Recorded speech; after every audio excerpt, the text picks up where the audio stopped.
Hey everyone, Half Tilt with another video. In this video, we're going to discuss some of the components within Ashes of Creation that could potentially become an esport.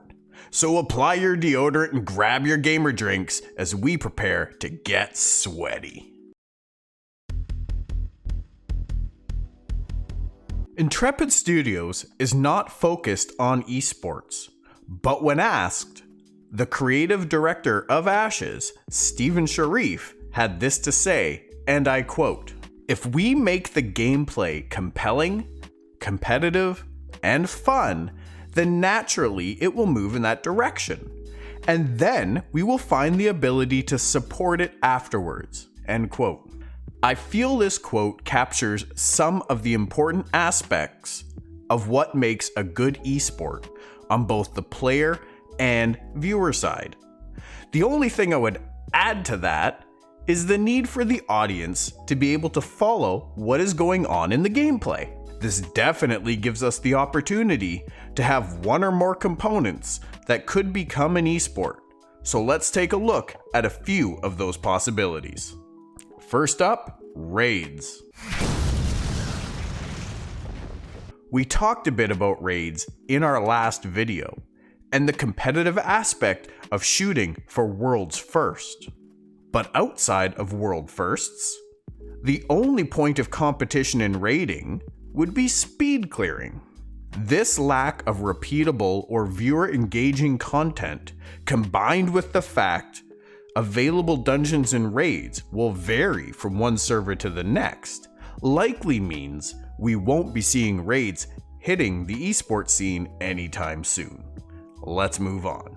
Next up, sieges. Now there are several types of sieges in Ashes of Creation. We've got caravans, node sieges, and castle sieges. While these sieges promise to be epic in both scale and impact to players and the world of Vera, only the castle sieges will be on any form of schedule. This would make it rather difficult to structure an esporting event to showcase these epic battles unless Intrepid were to create custom curated siege events for guilds or groups to sign up for and participate in. Your best bet to witness or partake in this content will be to use my referral code linked below to sign up for your Ashes account and participate in these huge battles for yourself. Or, for a different perspective, tune into your favorite Ashes Twitch stream or wait for the epic highlight reels and bloopers to hit YouTube. The next component I want to talk about is tavern games. This is where it starts to get interesting. We know there will be a variety of tavern games that can be played between players or possibly even with NPCs within the various taverns across Vera. While we don't know what exactly these mini games will be, we can speculate on a few things. Local trivia. Think of a music trivia style game often found in pubs. Questions are asked randomly. You find an answer on your sheet. Maybe you have it, maybe you don't. If you circle all the right answers in a line, you win. Or whatever shape, maybe a dwarf's face, I don't know. Darts. Some type of throwing game, maybe knives or daggers, whether it's at a board or around a person to silhouette them. Something along those lines is likely going to be seen in the game. Cards. Also very likely to be seen. Could be a very basic game like a 3-card Monty or some type of scammy type game like that. Or something far more complex, and what I am personally rooting for, an in-game original trading card game, or TCG.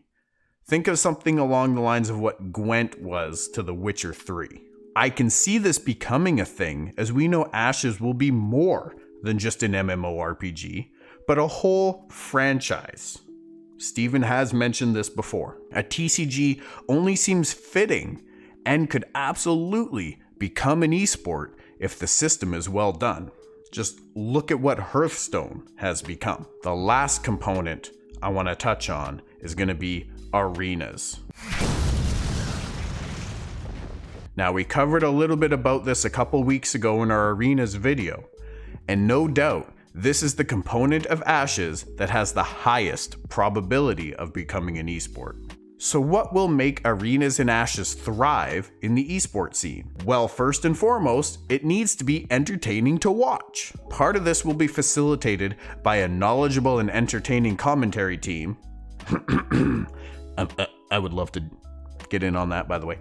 Another will be the visuals, spectator mode, camera control, and the ability to see different angles or even player point of views. Finally, the gameplay needs to be exciting and competitive. This comes down to viable classes and team compositions, an appropriate time to kill. Matches shouldn't be going on for 45 minutes, an hour, but they also shouldn't be over in 2 minutes. Environment and mobility. You want to have not just necessarily visually engaging environments, but environments that provide a lot of strategy. Environments that emphasize the importance of teamwork, and a variety of environments. For me, this is a recipe for success. Host the tournaments, and the competition will heat up as the battle for the best PvPer in all of Vera takes place. Now, MMORPG arenas are already in esports. Perhaps most notably is World of Warcraft's 3v3 tournaments. Just recently, we had NA vs EU for the Shadowlands Cup. These tournaments define the best in the world, are entertaining to watch, both for the fiercely competitive gameplay, hopefully they're wearing their deodorant, and for the player reactions, win or lose. So to summarize, yes, I think we will see Ashes of Creation hit the esports scene in at least one aspect with the arenas, but ultimately, we have a long time to wait still to see if that will be the case. Now I turn the question to you all. Do you think we will see Ashes in esports? And if so, what part or parts? What will ultimately make it successful there? And what will make it a total flop? Sound off in the comments below. And that's going to do it for this week's video.